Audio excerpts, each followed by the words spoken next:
আগে তো জানো উপবাস কি, উপবাস কেন করা হয়। সনাতন ধর্ম মূল গ্রন্থ এই উপবাসের বিরোধিতা করেছে। এই উপবাস শুধু অন্ধভক্তি অন্ধবিশ্বাস ছাড়া আর কিছুই না। শরীরের জন্য উপবাস করা ভালো।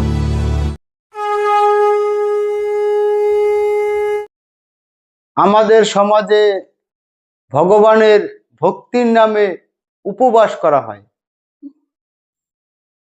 না খেয়ে নিজের শরীরকে কষ্ট দিয়ে উপবাস করে ভগবানের ভক্তি করছে।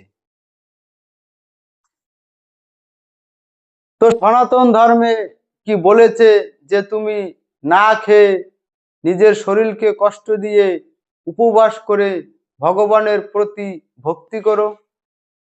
বা কোনো ভগবান কি বলেছেন একথা যে তুমি না খেয়ে নিজের শরীরকে কষ্ট দিয়ে আমার ভক্তির জন্য তুমি উপবাস করো? সমাজের লোকজন ভগবানের ভক্তির নামে নিজের শরীরকে কষ্ট দিয়ে না খেয়ে উপবাস কেন করছে? প্রথমে হলো যে কোনো ভগবান দেবদেবী বলেনি যে তুমি না খেয়ে নিজের শরীরকে কষ্ট দিয়ে আমার ভক্তির জন্য তুমি উপবাস করো। এবং সনাতন ধর্মের মূল যে গ্রন্থ তার মধ্যে কোথাও লেখা নেই যে তুমি না খেয়ে নিজের শরীরকে কষ্ট দিয়ে ভগবানের নামে ভক্তির নামে সনাতন ধর্মের নামে উপবাস করো। বেদ উপনিষদ গীতা রামায়ণ মহাভারত তার মধ্যে কোথাও লেখা নেই যে তুমি নিজের শরীরকে কষ্ট দিয়ে না খেয়ে উপবাস করো ভক্তির জন্য, সনাতন ধর্মের জন্য। সনাতন ধর্মের কোনো গ্রন্থে লেখা নেই। তারপরও সমাজের লোকজন ভগবানের ভক্তির নামে উপবাস করছে। না খেয়ে তুমি নিজের শরীরকে কষ্ট দিচ্ছ, উপবাস করছো তুমি, তাতে ভগবানের কি লাভ এবং তোমার কি লাভ? এবং এর ভিতরে ভক্তি কোথায়?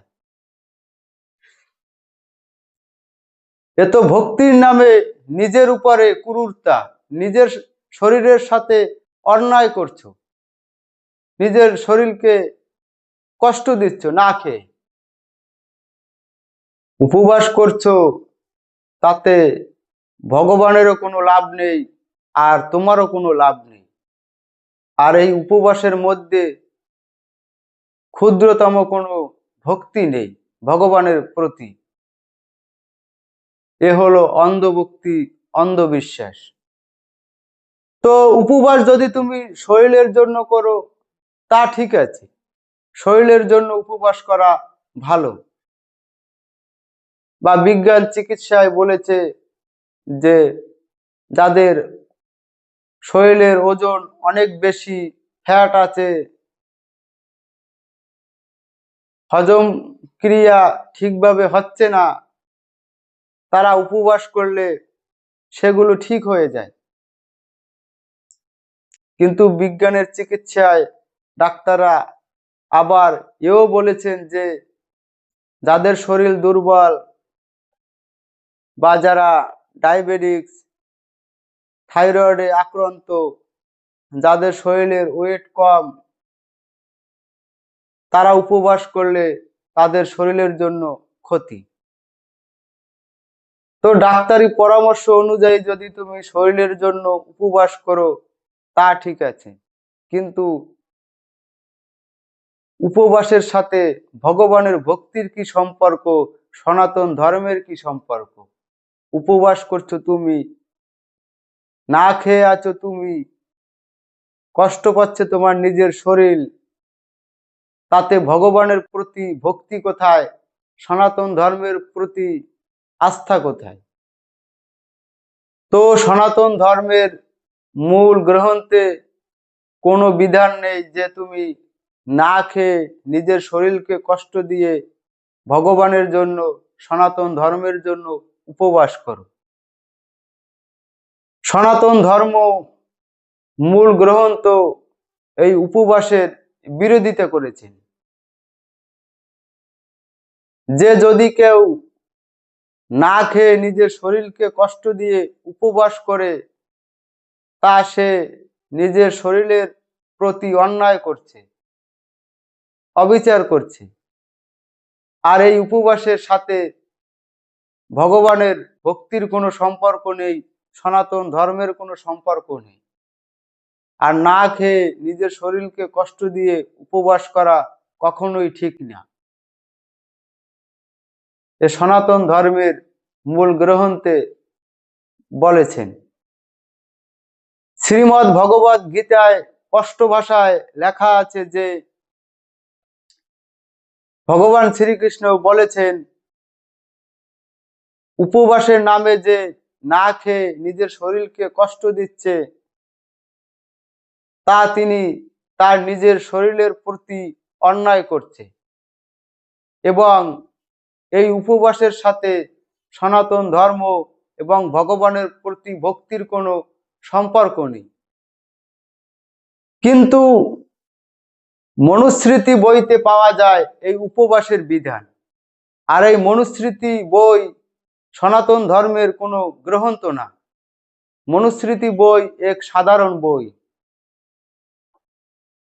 সেই প্রাচীন ভারতের সমাজ ব্যবস্থার বিধিবিধান যে লিখেছেন, সেই প্রাচীন ভারতে যে সমাজ ব্যবস্থা ছিল, সেই সমাজ ব্যবস্থায় যে বিধিবিধান ছিল, তা বর্ণিত আছে এই মনুস্মৃতি বইতে। তো এই মনুস্মৃতি বই সনাতন ধর্মের কোনো গ্রন্থ না। এই মনুস্মৃতি বই এক সাধারণ বই। আর এই মনুস্মৃতি বইতেই পাওয়া যায় এই উপবাসের কথা। সেই উপবাসে বিধান দিয়েছেন যে না খেয়ে নিজের শরীরকে কষ্ট দিয়ে ভগবানের জন্য, সনাতন ধর্মের জন্য উপবাস করো। আর তা হলো পুরোপুরি অন্ধভক্তি, অন্ধবিশ্বাস। কিন্তু এই মনুস্মৃতি বিধানের যে উপবাস, তার সাথে সনাতন ধর্মের উপবাসের সাথে কোনো সম্পর্ক নেই। তুমি কোন গ্রন্থ মানবে?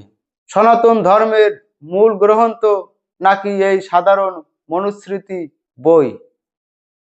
আমাদের ভুল এখানেই হয়।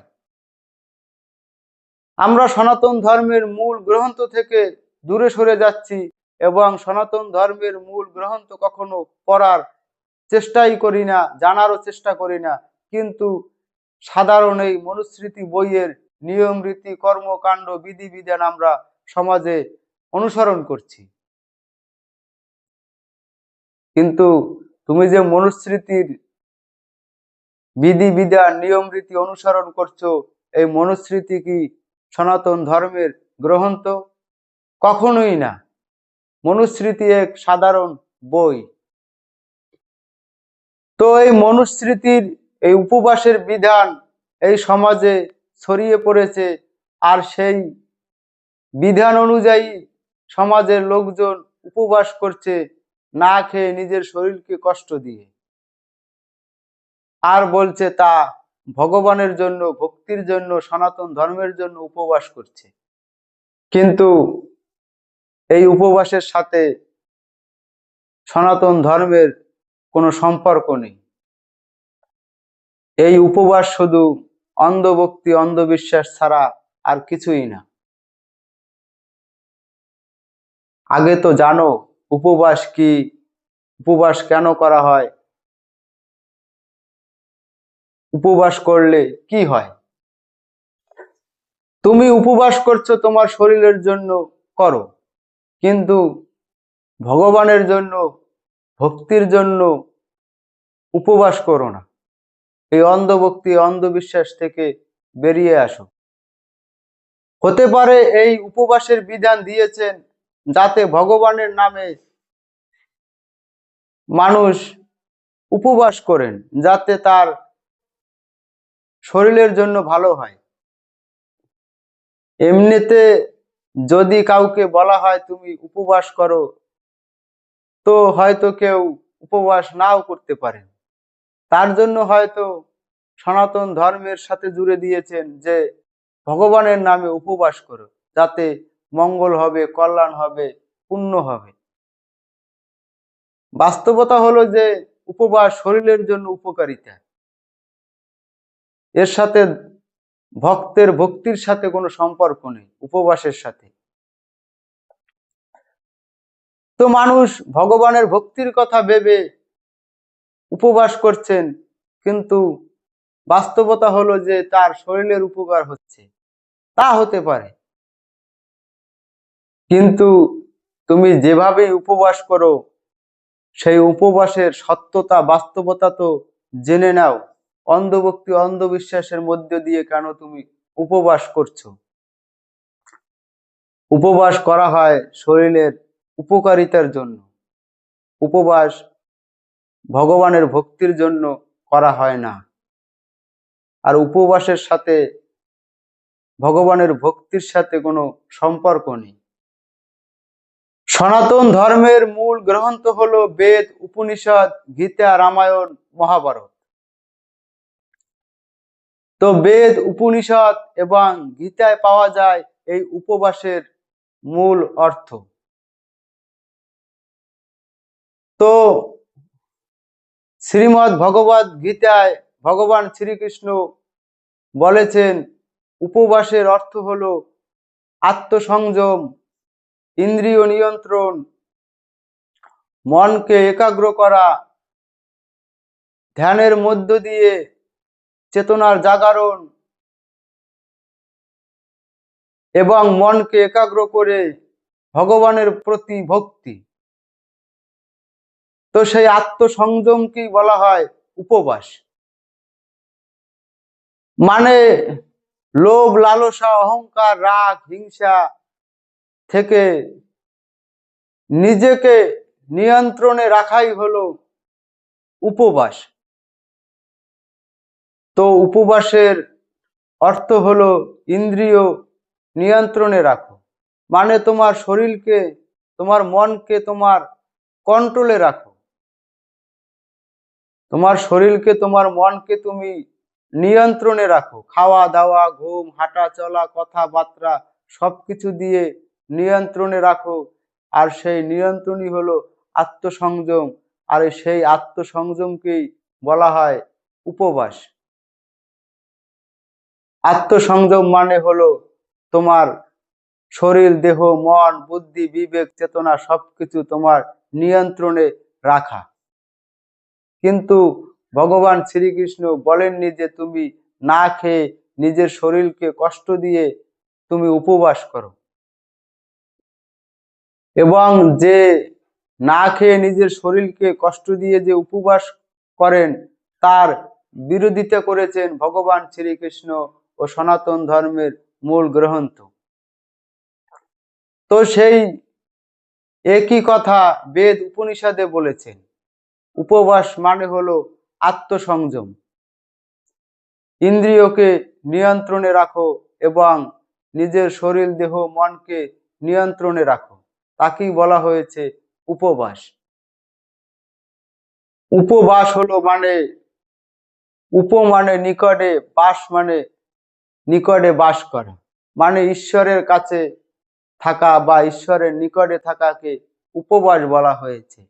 এভাবে ব্যাখ্যা করেছেন গীতায়, কিন্তু কোথাও বলেনি যে উপবাস মানে হলো না খেয়ে নিজের শরীরকে কষ্ট দিয়ে উপবাস করো ভগবানের ভক্তির নামে। না খেয়ে নিজের শরীরকে কষ্ট দিয়ে উপবাস করার কথা শুধু মনুস্মৃতি বইতেই পাওয়া যায়। তো উপবাস করার আগে সেই উপবাসের অর্থ কি তা জেনে নাও, আর স্পষ্ট ভাষায় বুঝে নাও, না খেয়ে নিজের শরীরকে কষ্ট দিয়ে উপবাস করা সনাতন ধর্মের অংশ না। সনাতন ধর্মের উপবাস হলো আত্মসংযম, ইন্দ্রিয় নিয়ন্ত্রণ। তো সত্যকে জানো, সত্যকে জানার চেষ্টা করো, সনাতন ধর্মের মূল গ্রন্থকে জানার চেষ্টা করো, বোঝার চেষ্টা করো। অন্ধভক্তি অন্ধবিশ্বাস থেকে দূরে থাকো। আজকের ভিডিও এ পর্যন্তই। নমস্কার।